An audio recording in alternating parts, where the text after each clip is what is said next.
എല്ലാ പ്രിയപ്പെട്ട കൂട്ടുകാരെയും എക്സാം ഫോക്കസിലേക്ക് സ്നേഹപൂർവ്വം സ്വാഗതം ചെയ്യുന്നു. ശ്രീനാരായണ ഗുരു ഓപ്പൺ യൂണിവേഴ്സിറ്റിയുടെ 4 വർഷ ബിരുദ പ്രോഗ്രാമിന്റെ ഭാഗമായ 2ാം സെമസ്റ്ററിലെ മൾട്ടി ഡിസിപ്ലിനറി കോഴ്സായ ക്രിമിനോളജിയുടെ 4ാമത്തെ ബ്ലോക്കിലെ യൂണിറ്റ് 1 ആണ് നാം ഈ വീഡിയോയിലൂടെ പഠിക്കുന്നത്. Block 4 unit 1 punishment and penology in India. പ്രിയപ്പെട്ടവരെ, ഈ വീഡിയോ നിങ്ങൾക്ക് ഉപകാരപ്രദമായെങ്കിൽ ഷെയർ ചെയ്യണമെന്നും നിങ്ങളുടെ അഭിപ്രായങ്ങളും നിർദ്ദേശങ്ങളും കമന്റായി രേഖപ്പെടുത്തണമെന്നും ലൈക്ക് ചെയ്തും സബ്സ്ക്രൈബ് ചെയ്തും പ്രോത്സാഹിപ്പിക്കണമെന്നും അഭ്യർത്ഥിക്കുന്നു. ചോദ്യം 1. ശിക്ഷയുടെ പ്രധാന സിദ്ധാന്തങ്ങളായ പ്രതികാരം, പ്രതിരോധം, പരിഷ്കരണം എന്നിവയെ ഉദാഹരണ സഹിതം വിവരിക്കുക. Explain the main theories of punishment, retributive, deterrent and reformative with examples. ഉത്തരം: പ്രതികാര സിദ്ധാന്തം, റീട്രിബ്യൂട്ടീവ് തിയറി. കുറ്റവാളിക്ക് അയാൾ ചെയ്ത കുറ്റത്തിന്റെ ഗൗരവത്തിന് ആനുപാതികമായി തക്കതായ ശിക്ഷ നൽകുക എന്നതാണ് പ്രതികാര സിദ്ധാന്തം. കണ്ണിന് കണ്ണ് എന്ന തത്വമാണ് ഈ സിദ്ധാന്തത്തിന്റെ അടിസ്ഥാനം. ഉദാഹരണം: കൊലപാതകത്തിന് വധശിക്ഷയോ ജീവപര്യന്തമോ നൽകുന്നത്. പ്രതിരോധ സിദ്ധാന്തം: ശിക്ഷയുടെ കാഠിന്യം കൊണ്ട് കുറ്റവാളിയെയും സമൂഹത്തെയും ഭയപ്പെടുത്തി ഭാവിയിലെ കുറ്റകൃത്യങ്ങൾ തടയുക എന്നതാണ് പ്രതിരോധ സിദ്ധാന്തം. ഉദാഹരണം: മയക്കുമരുന്ന് കടത്തിന് കഠിന ശിക്ഷ നൽകുന്നത് മറ്റുള്ളവരെ ഭയപ്പെടുത്തി പിന്തിരിപ്പിക്കാനാണ്. പരിഷ്കരണ സിദ്ധാന്തം: ശിക്ഷയുടെ ലക്ഷ്യം പ്രതികാരമോ ഭയപ്പെടുത്തലോ അല്ല, മറിച്ച് കുറ്റവാളിയുടെ സ്വഭാവം മെച്ചപ്പെടുത്തി ഒരു നല്ല പൗരനാക്കി മാറ്റുക എന്നതാണ് പരിഷ്കരണ സിദ്ധാന്തം. ഉദാഹരണം: ചെറിയ മോഷണം നടത്തിയ ഒരാളെ ജയിലിൽ അടയ്ക്കാതെ കൗൺസിലിംഗിനോ നിർബന്ധിത സാമൂഹിക സേവനത്തിനോ വിടുന്നത്. ചോദ്യം 2. നിയമലംഘനത്തിനുള്ള ശിക്ഷയുടെ പ്രധാന ലക്ഷ്യങ്ങൾ എന്തെല്ലാമാണ്? What are the main objectives of punishment for an infringement of law? ഉത്തരം: നിയമലംഘനത്തിനുള്ള പിഴയാണ് ശിക്ഷ. ശിക്ഷയുടെ പ്രധാന ലക്ഷ്യങ്ങൾ ഇവയാണ്: കുറ്റകൃത്യങ്ങൾ തടയുക, സമൂഹത്തെ സംരക്ഷിക്കുക, കുറ്റം ചെയ്തയാൾ അത് ആവർത്തിക്കുന്നത് തടയുക, മറ്റുള്ളവരെ സമാനമായ കുറ്റകൃത്യങ്ങൾ ചെയ്യുന്നതിൽ നിന്ന് പിന്തിരിപ്പിക്കുക. ചോദ്യം 3.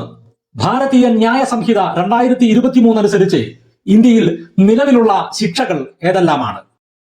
According to the BNS 2023, what are the types of punishments available in India? ഉത്തരം: BNS 2023 സെക്ഷൻ 4 പ്രകാരം താഴെ പറയുന്ന ശിക്ഷകൾ നിലവിലുണ്ട്.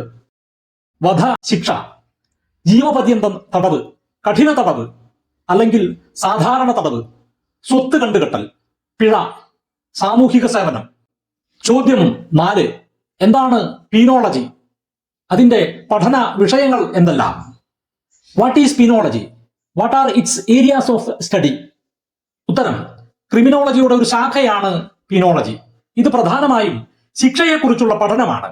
ശിക്ഷയുടെ ലക്ഷ്യങ്ങൾ, സിദ്ധാന്തങ്ങൾ, ഫലപ്രാപ്തി എന്നിവ പീനോളജി പരിശോധിക്കുന്നു.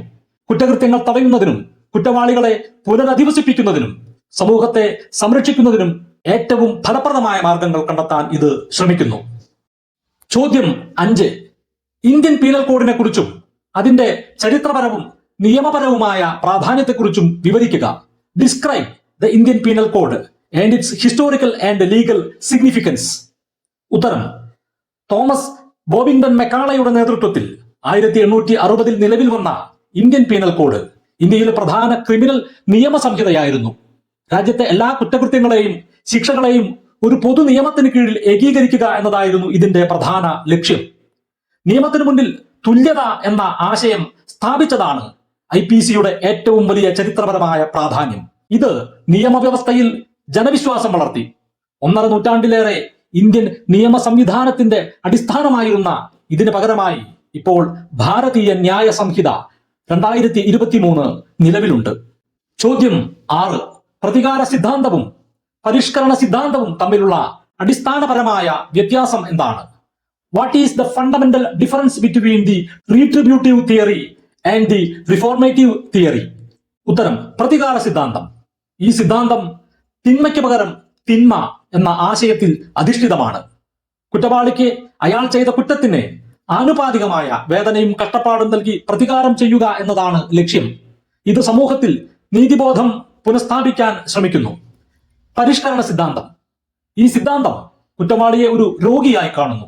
ശിക്ഷയുടെ ലക്ഷ്യം അയാളുടെ സ്വഭാവത്തിൽ മാറ്റം വരുത്തി പുനരധിവസിപ്പിച്ച് സമൂഹത്തിലെ നല്ലൊരു പൗരനാക്കി മാറ്റുക എന്നതാണ്. ഇത് കൂടുതൽ മാനുഷികമായ സമീപനമാണ്. ഉപന്യാസം: ഇന്ത്യയിലെ ശിക്ഷാരീതികളും അവയുടെ പിന്നിലെ സിദ്ധാന്തങ്ങളും. Methods of punishment in India and the theories behind dum. ആമുഖം: ഇന്ത്യൻ ക്രിമിനൽ നീതിന്യായ വ്യവസ്ഥയുടെ അടിസ്ഥാനമാണ് ശിക്ഷ. സമൂഹത്തിൽ നിയമവാഴ്ച ഉറപ്പാക്കുക, കുറ്റകൃത്യങ്ങൾ തടയുക എന്നിവയാണ് ഇതിന്റെ ലക്ഷ്യം. ശിക്ഷയെക്കുറിച്ചുള്ള പഠനമായ പീനോളജി ഈ ലക്ഷ്യങ്ങൾ കൈവരിക്കാൻ സഹായിക്കുന്നു. ശിക്ഷയുടെ പിന്നിലെ പ്രധാന സിദ്ധാന്തങ്ങൾ. ശിക്ഷയെ പ്രധാനമായും 3 സിദ്ധാന്തങ്ങൾ സ്വാധീനിക്കുന്നു. പ്രതികാര സിദ്ധാന്തം: കണ്ണിന് കണ്ണ് എന്ന തത്വത്തിൽ കുറ്റത്തിന് തക്കതായ ശിക്ഷ നൽകി പ്രതികാരം ചെയ്യുന്നു. പ്രതിരോധ സിദ്ധാന്തം: കഠിനമായ ശിക്ഷയിലൂടെ ഭയപ്പെടുത്തി കുറ്റകൃത്യങ്ങളിൽ നിന്ന് പിന്തിരിപ്പിക്കുന്നു. പരിഷ്കരണ സിദ്ധാന്തം: കുറ്റവാളിയെ നന്നാക്കി സമൂഹത്തിലേക്ക് തിരികെ കൊണ്ടുവരാൻ ലക്ഷ്യമിടുന്നു. ഭാരതീയ ന്യായ സംഹിതയും ശിക്ഷാരീതികളും. ഭാരതീയ ന്യായ സംഹിത 2023 ശിക്ഷാ സിദ്ധാന്തങ്ങളെ സന്തുലിതമായി പ്രതിഫലിപ്പിക്കുന്നുണ്ട്. വധശിക്ഷ, ജീവപര്യന്തം തടവ്, കഠിനവും ലഘുവുമായ തടവ്, പിഴ, സാമൂഹിക സേവനം എന്നിവയാണ് പ്രധാന ശിക്ഷാരീതികൾ. പരിഷ്കരണ സമീപനവും ആധുനിക രീതികളും. സമീപകാലത്ത് പരിഷ്കരണ രീതികൾക്ക് പ്രാധാന്യം കൂടിയിട്ടുണ്ട്. പ്രൊബേഷൻ, പരോൾ, തുറന്ന ജയിലുകൾ, സാമൂഹിക സേവനം എന്നിവ ഇതിന്റെ ഭാഗമാണ്. ശിക്ഷാ വ്യവസ്ഥയിലെ വെല്ലുവിളികൾ. ജയിലുകളിലെ തിരക്കും കുറ്റകൃത്യങ്ങളുടെ ആവർത്തനവും ഇന്ത്യൻ ശിക്ഷാ വ്യവസ്ഥ നേരിടുന്ന പ്രധാന വെല്ലുവിളികളാണ്. ഉപസംഹാരം: നീതിയും സാമൂഹിക സുരക്ഷയും ഉറപ്പാക്കുന്നതിനായി പ്രതികാരം, പ്രതിരോധം, പരിഷ്കരണം എന്നീ സിദ്ധാന്തങ്ങളിലൂടെ സന്തുലിതാവസ്ഥ മെച്ചപ്പെടുത്തുവാനുള്ള കാലാനുസൃതമായ പരിഷ്കാരങ്ങൾ ഇന്ത്യൻ ശിക്ഷാ വ്യവസ്ഥയിൽ വന്നുകൊണ്ടിരിക്കുന്നു. ഇനി ടെക്സ്റ്റ് ബുക്കിൽ നിന്നുള്ള ഒബ്ജക്റ്റീവ് ക്വസ്റ്റ്യൻസും അവയുടെ ഉത്തരങ്ങളുമാണ്.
പ്രിയപ്പെട്ടവരെ, ഈ വീഡിയോ നിങ്ങൾക്ക് ഉപകാരപ്രദമായെങ്കിൽ ഷെയർ ചെയ്യണമെന്നും നിങ്ങളുടെ അഭിപ്രായങ്ങളും നിർദ്ദേശങ്ങളും കമന്റായി രേഖപ്പെടുത്തണമെന്നും ലൈക്ക് ചെയ്തും സബ്സ്ക്രൈബ് ചെയ്തും പ്രോത്സാഹിപ്പിക്കണമെന്നും അഭ്യർത്ഥിക്കുന്നു.